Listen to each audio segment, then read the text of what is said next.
The goal of Expedition to Zanthalar is to be the first adventurer to reach 10 expedition points using gold as well as the game's 200 different cards with 7 different card types.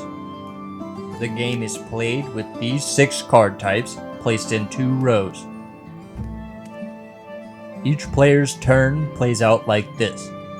At the beginning of a player's turn, they gain 20 gold, then draw and play a quest card. Then they spend gold to buy cards or expedition points, take an action by playing a card, and receive the chance to discard a card in hand for 30 gold at the end of their turn. The final card type in the game is the class card. You'll pick one of these cards at the start of the game to customize your game plan. In the gameplay video I'll be showing you today, Player 1 will be playing the Bard class, and Player 2 will be playing the Prophet class. The Bard will start her turn by drawing a quest and gaining 30 gold instead of 20 as a result of being a Bard.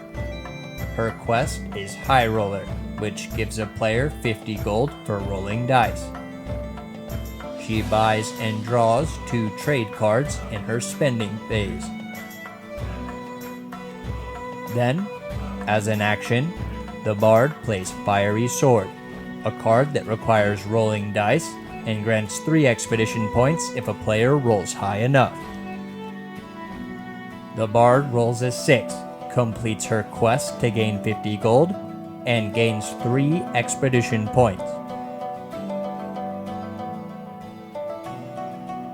With only the bartering phase remaining on her turn, the Bard chooses to discard a card for 40 gold instead of 30 and passes the turn. The Prophet starts his turn by playing double profits and by gaining 20 gold. He thinks for a moment and decides not to buy any cards due to a plan to complete his quest. He plays Historic Scepter, a card that triggers events and would allow the Prophet to use his ability. In response to this action, the Bard plays Illusory Distraction and steals the Historic Scepter from the Prophet. In doing so, the Bard gains an expedition point and triggers an event.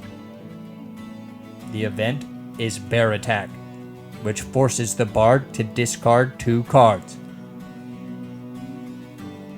The Prophet, now at the end of his turn, chooses a card from his hand to discard and gains 30 gold. This puts him at exactly 50 gold, which completes his quest and grants him 50 more.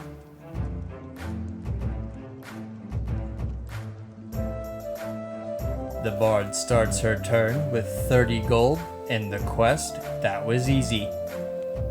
In her spending phase, she buys 1 destination card for 80 gold and a reaction card for 20. Destinations come into play when drawn and stay in play for the rest of the game. This destination is Watchtower.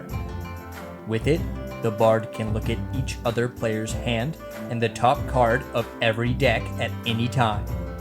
She looks at the Prophet's hand and checks the top card of the trade deck as a huge grin appears on her face. She plays Elixir of Charisma. The Prophet, feeling desperate, responds with Transmutation in an attempt to stop the Bard's plan and give her a different treasure to play. As a response, the Bard plays Safe Passage, preventing Transmutation's effect and allowing her to draw and play Shroud of Shadows, the trade card she had previously looked at. Now she cannot be the target of opposing effects, spelling trouble for the Prophet. The Bard completes her quest and passes the turn. The Prophet starts by playing Wandering Nomad, a quest with a big payoff but a hard requirement. He spends gold to buy a treasure and an expedition point in his spending phase.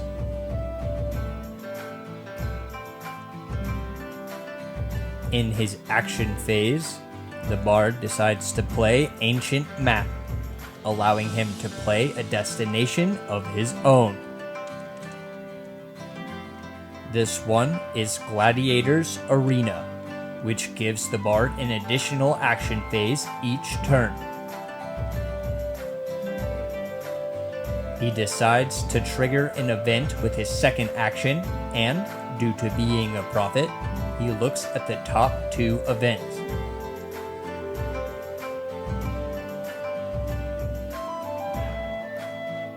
He chooses to play Long Journey, allowing him to complete all of his quests. He completes Wandering Nomad, gains 120 gold, and ends his turn.